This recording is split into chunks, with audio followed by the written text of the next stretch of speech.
ডিম আমরা বিভিন্নভাবে রান্না করে খেয়ে থাকি। আজকে ডিমের ভাপা করব। লবণ দিয়ে 4টি ডিম সিদ্ধ করে উঠিয়ে নিয়েছি। তারপরে কয়েকটি কাঁচা বাদাম আমি অল্প আঁচে অনেকক্ষণ সময় নিয়ে ভেজে নিয়েছি। তারপরে সেটা উঠিয়ে নিয়ে সয়াবিন তেলের মধ্যে আমি বেশি করে পেঁয়াজ, কাঁচামরিচ, রসুন, আদা, তারপরে একটি সাদা এলাচ, কালো এলাচ, দারচিনি আর হাফ চামচ কাঁচা জিরা দিয়ে ভেজে উঠিয়ে নিয়েছি। হালকা লাল করে ভেজে নিয়েছি। তারপরে আমি 4টি ডিম যে সিদ্ধ করে নিয়েছিলাম সেখান থেকে একটি ডিম খারাপ হয়ে গেছে, সেটা সরিয়ে রেখে বাকি 3টা ডিম আমি মাঝখান দিয়ে ফেলে নিয়েছি।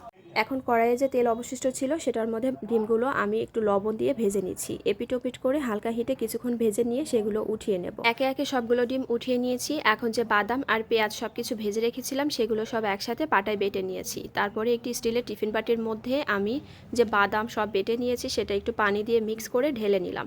তারপরে এর মধ্যে আমি হলুদ গুঁড়ো, মরিচ গুঁড়ো, ধনিয়া গুঁড়ো, জিরা গুঁড়ো আর লবণ এই সব কিছু দিয়ে মিক্স করে নেব। আর সব মশলা দিয়ে মিশ্রণটা ভালোভাবে রেডি করতে হবে।